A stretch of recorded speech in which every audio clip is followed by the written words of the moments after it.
Hello to everybody who is willing to listen to this channel again. This is now again something on basics of business administration, and don't be disappointed, it is again only the basics of the basics. So this time we speak about cost accounting and just mention that there is some tax accounting also existing, because that is in the study program Taxation and Law, coming later in a higher semester.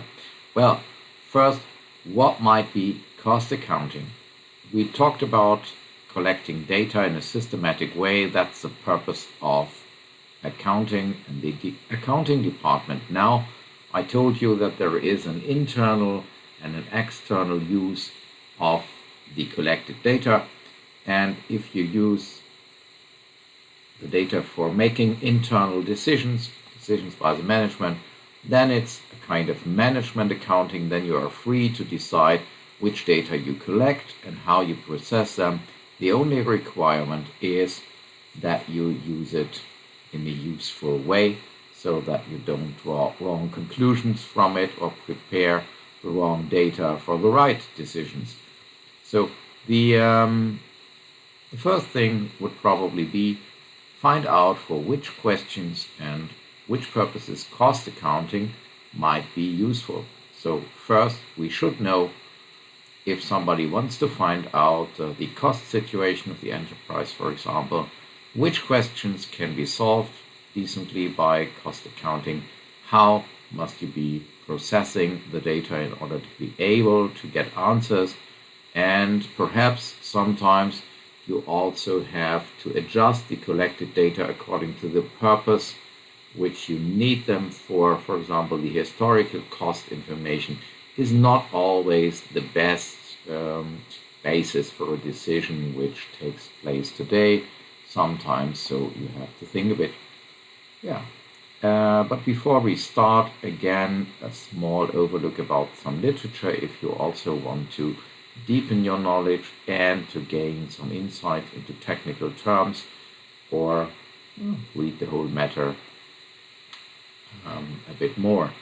So we have, sorry, that was too fast. We have a simple beginner's guide.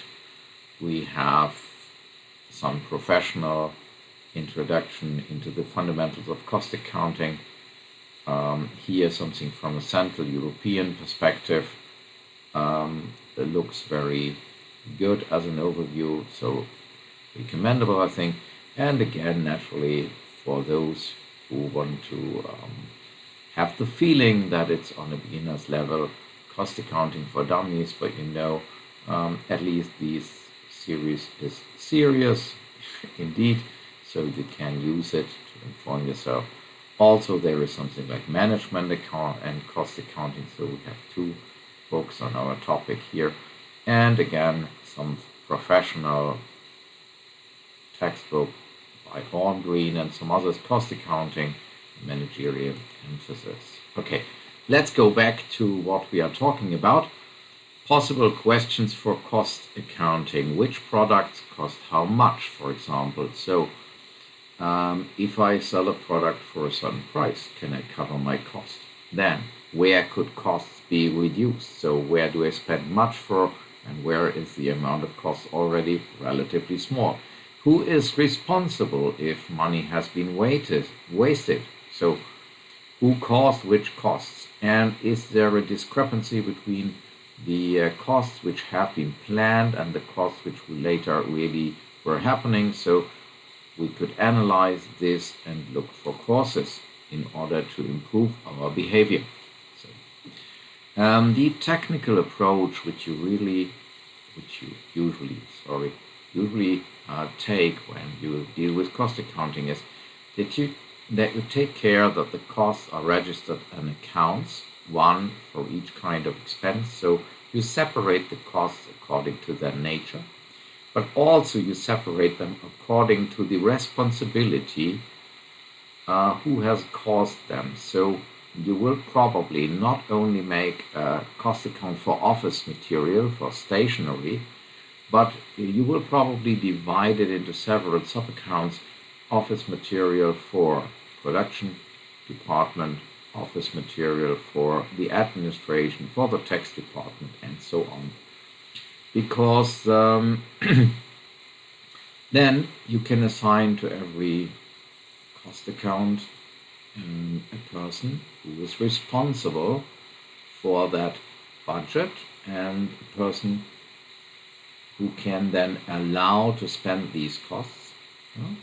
So you can always find out who caused this expense or these costs better, these costs.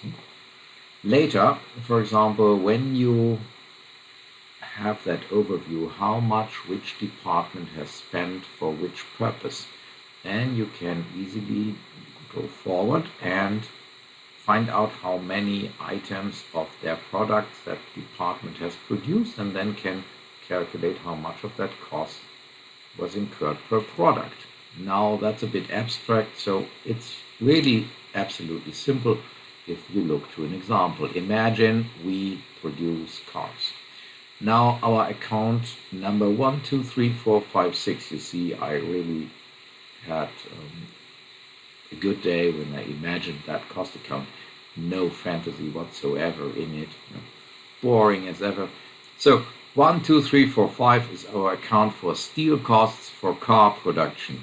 The person who has the right to allow this expense is the head of the car production department, and everything which was spent there is his or her responsibility. Now, on that account, in the course of the year or the months or the period which interests us, an amount of 1 million was booked during the period. So now during the same time, 2,000 cars were produced. Now, very simple conclusion. That means we have an average of steel costs per car of 1 million divided by 2,000 items. That is 500 euro per car for the steel. Now we have another account, 1, 2, 3, 4, 5, 7. That is where the wages for the people in the production are booked on. Again, car department. The wages there amount to 1.2 million euro in our year or period. So each car, again, you know, we produced 2,000 items this year. So each car cost an average of wage cost of 600 euro. So we already have the insight that our car, each car costs at least 500 plus 600, so 1,100 euro. Naturally, we will have other costs on top. But you can already do some interesting stuff with that simple data. For example, imagine the price of steel goes up by 10%. How much will then the cost of your final product, one car, go up if we cannot save costs somewhere else? And the answer is simple. You have costs for steel of 500 euro per car. Now an increase of 10% means it goes up to 550 euro per car. So your costs of your car go up by 50 euro. So your profit goes either down by 50 euro per car, or you will have to increase your prices for your customers by 50 euro per car, or combination. So an intermediate solution. But this is what you can already simply find out from that simple cost calculation. Now the same if you debate about wages. If the general tendency this year is that wages will go up by 2%, how much will that affect our costs for our cars? Now, in my simple two cost types calculation, we can already see the wages per car is 600 euro. 2% would be an increase by 12 euro, so we know the wage cost per car will then be 612 euro. So either our profit per car drops down by 12 euro, or we will have to push through a price increase of 12 euro per car. No. And so that is something which you can do with all the types of cost in the car department.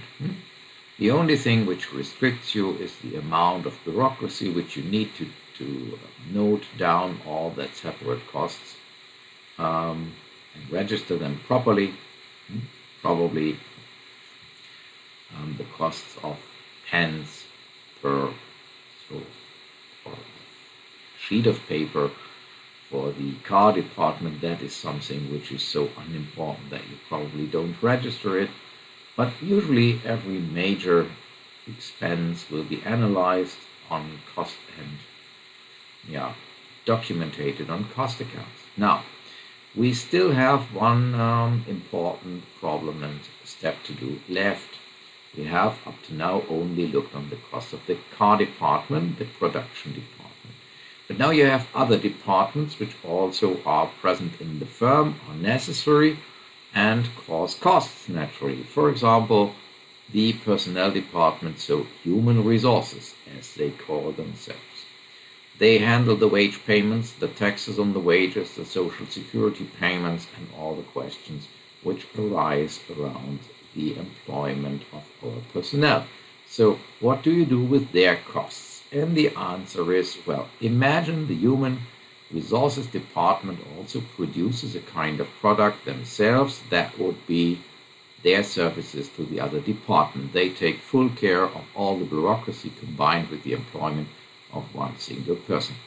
Now we could say that's now a courageous assumption which I make. You would probably think about if it's really the best one, but let's start with that. What will be their costs for taking care of one individual employee? So first, let's register the costs of the HR department.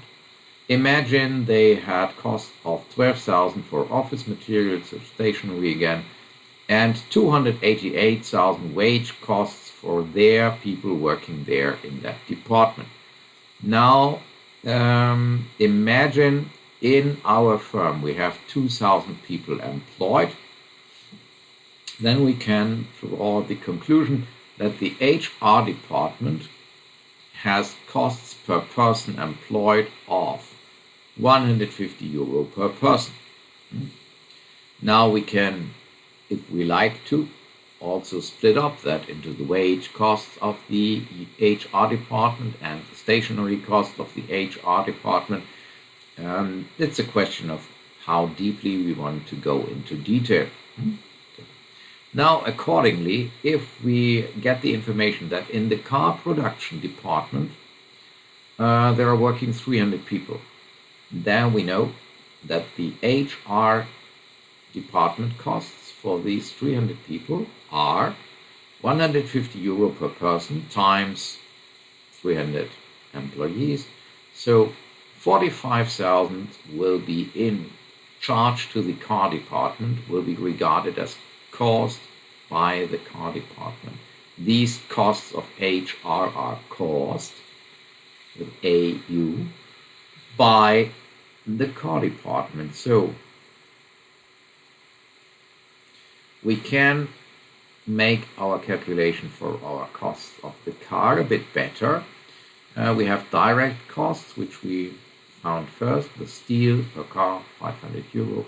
The wages, 600 per car.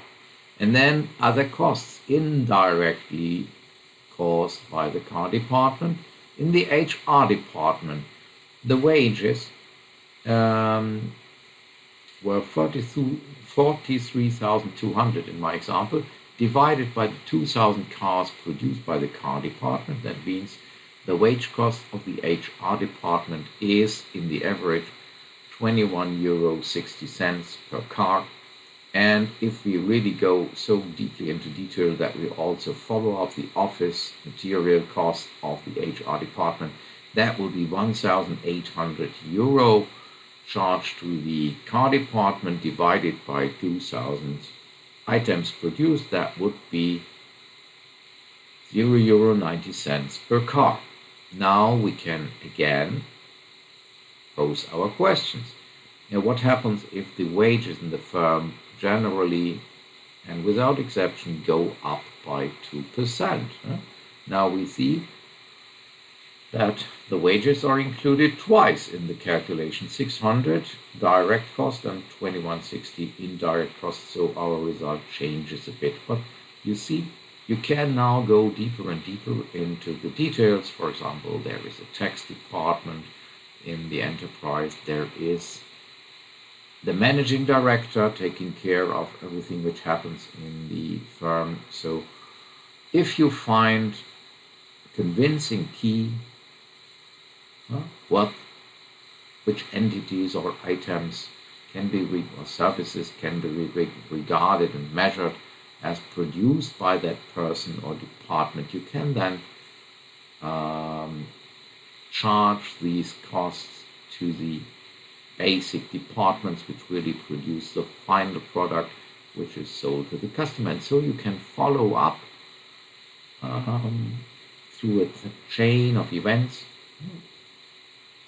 where the costs finally end up, so to which final product which costs directly and indirectly relate. Good. So whenever you are in a firm working there and find out that people have to debate about who is responsible or to whom, to which department certain costs will be charged, that is not a senseless enterprise of bureaucrats. That is just to be able to follow up and to see through the things which happen in the enterprise and see which costs relate in the end to which product, so that you can answer such simple questions as we had before. So that is, by the way, one of the reasons why if you go to your warehouse in the firm where raw material or something else is stored, you always have to sign them a paper where you give them the information who you are, for which purpose you need that, and which cost account can be charged with the material which you took from these storage rooms, so that the fate of all the things in the enterprise can always be followed up. Good. And now if you in the end have calculated what a product costs you, then you naturally can also think about if you make profit. If your price is higher than the costs, then you make a profit. If your price dropped below the total amount of your cost, then losses are unavoidable. So that's not a good idea. You will have to react then to save costs or to increase prices. Now, not exactly the same question is if the owner of the enterprise wants to know if his or her activities are really profitable. So if the decisions made to work there, to run that enterprise and so on, if that is really a profitable decision. Now think about that. Imagine our enterprise owner or entrepreneur produces cars, and he does it in a factory hall, a factory building which he has very cheaply bought because of an insolvency of the former owner.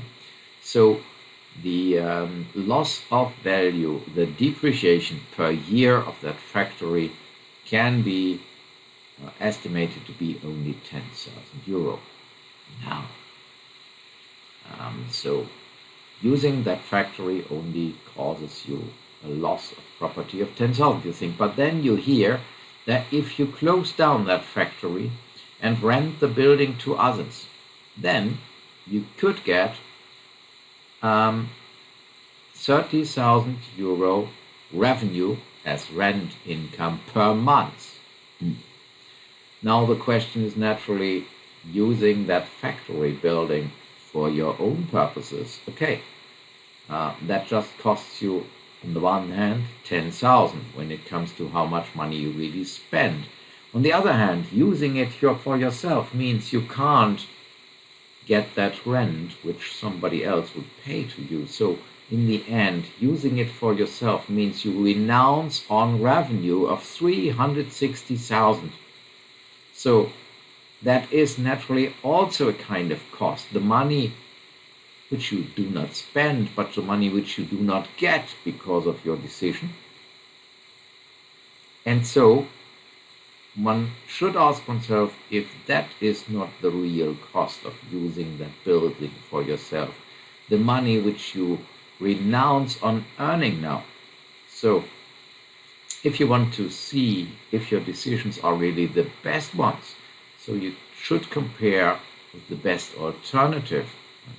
For example, if there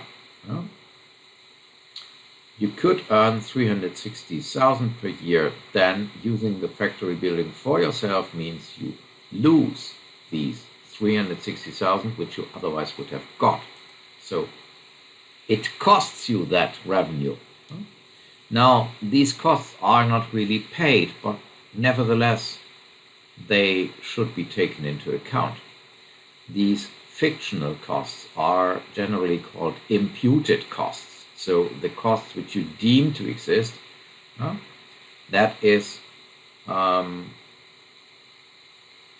costs deviating from the historical value which was really paid. Now that subtype of cost which I mentioned just now would be called opportunity cost. That is the money which you lose because you renounce on another opportunity.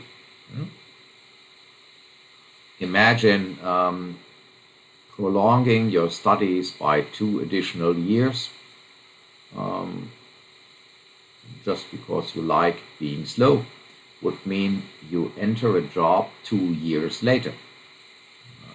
Now, if you could also already have got a job these 2 years earlier, then studying more slowly costs you an enormous amount of time and money because you renounce on the full wages for 2 full years. Imagine, let it be 3,000 euro times 12, 36 times 2 years, 72,000 euro.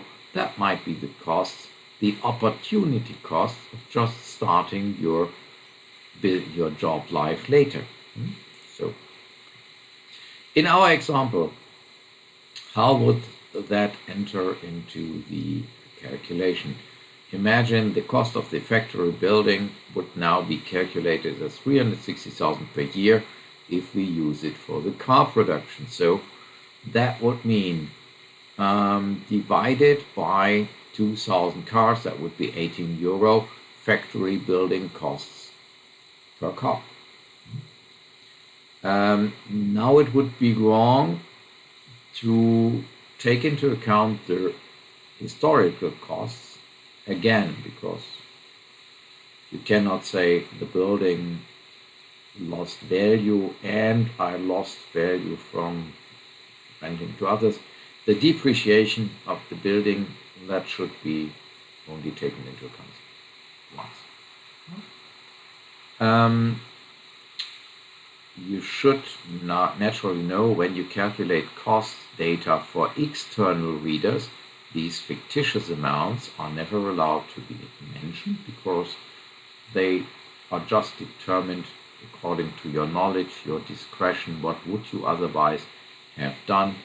You can't check them in an objective way, so it's forbidden to enter fictitious data into a cost calculation which you need for external purposes. Okay.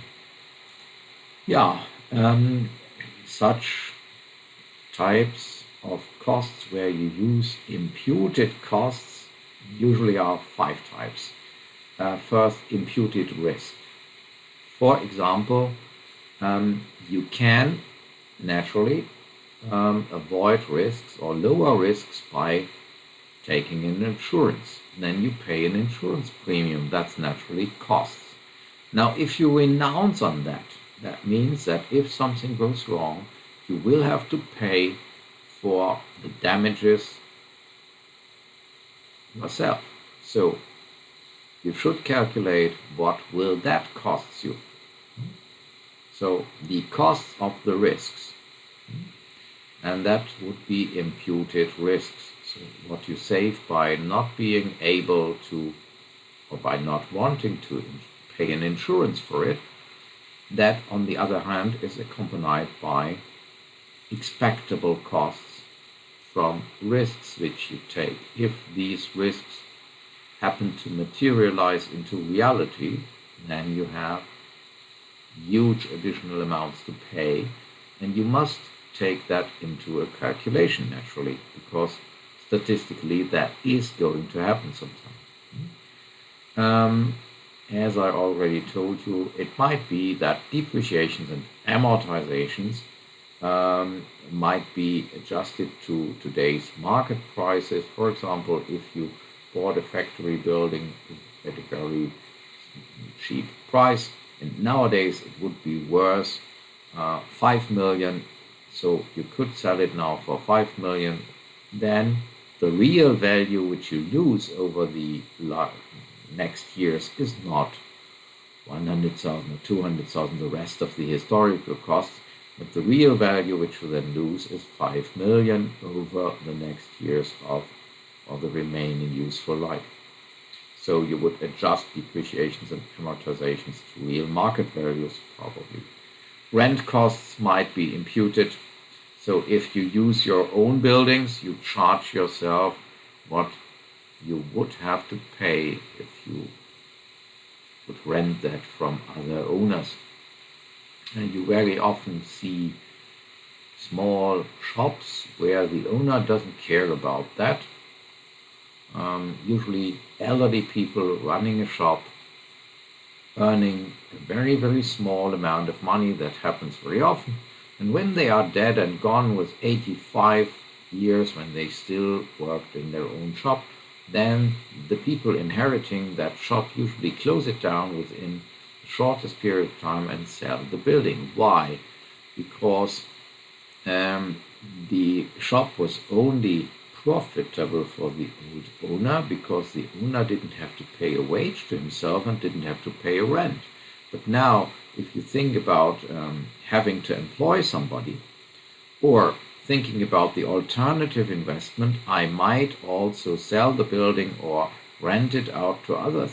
Then immediately, when you then enter the imputed wages and the imputed rent income or rent costs into the calculation, then it directly turns out that this shop is no longer having any positive rentability, and so it will be closed. If an entrepreneur works in his or her own enterprise, naturally that person then renounces on a well-paid or less well-paid job in another enterprise. So that costs you the opportunity cost for the wage which you could earn otherwhere. So that work is not for free. Only if you make your balance sheet for commercial purposes or for tax purposes, then you have to stick to historical costs, and then indeed you don't have to pay money for your own labor. But if you want to make the right decision, then you have to think about, what do I lose by my decision that I work in my own enterprise? What could I earn somewhere else? These are then the imputed costs. And if you find out, for example, my own imputed wage would be 20,000 per month, and somebody else, and I could get such a job realistically, and somebody else would be able to do my job in my own enterprise as a manager, and I would get that person for only 8,000 wage per month, then the conclusion to be drawn would be clear. Fire yourself, take up the highly paid job somewhere else, and let your old work in your own firm done by a trustworthy and cheap other manager, not by yourself. Imputed interest is also a fine thing, because if I work with my own capital, so with equity, in my own firm, then I naturally renounce on the interest which I could get from placing that money into a bank account, from invested into a bond security or into another promising investment where I could get a safe and certain interest. So I'm renouncing on that interest.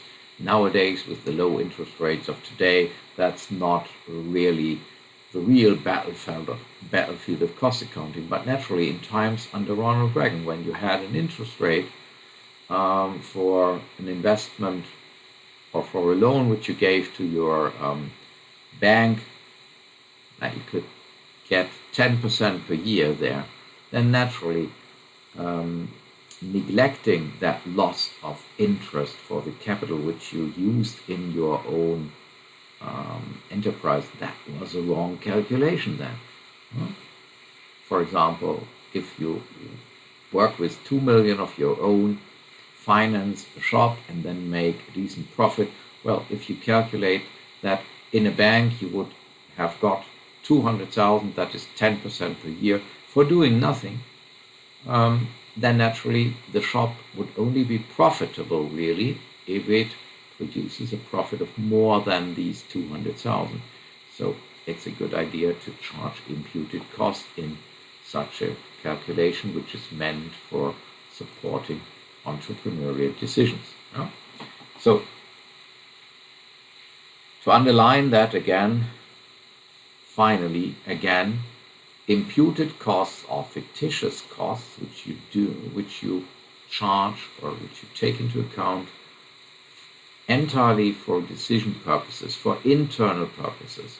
These costs are not communicated to the outside world. They are not allowed to be used in external accounting like the commercial balance sheet and profit and loss accounting, or even the tax accounting. Their imputed costs are always forbidden. Charging or calculating imputed costs in an external accounting item is nearly the direct and straight road to hell. So don't do that ever. Good. Some technical terms in that area which you should perhaps find out somewhere on the internet, in literature or elsewhere. That would be costs. Try to think about the difference between costs and expense. There is some, you find it in nearly every good book or so. And even cost, expense, and cash outflow have a difference. There are direct costs and indirect costs. You remember that from the example. There are also fixed costs, so costs which do not vary if the production goes up or if the production goes down. For example, the cost of the factory hall per year are independent of how many cars you produce in that. So makes a big difference for the calculation. If you compare that with the cost of steel per car, the more cars you produce, the more steel you need to buy, so the average cost is probably the same per car.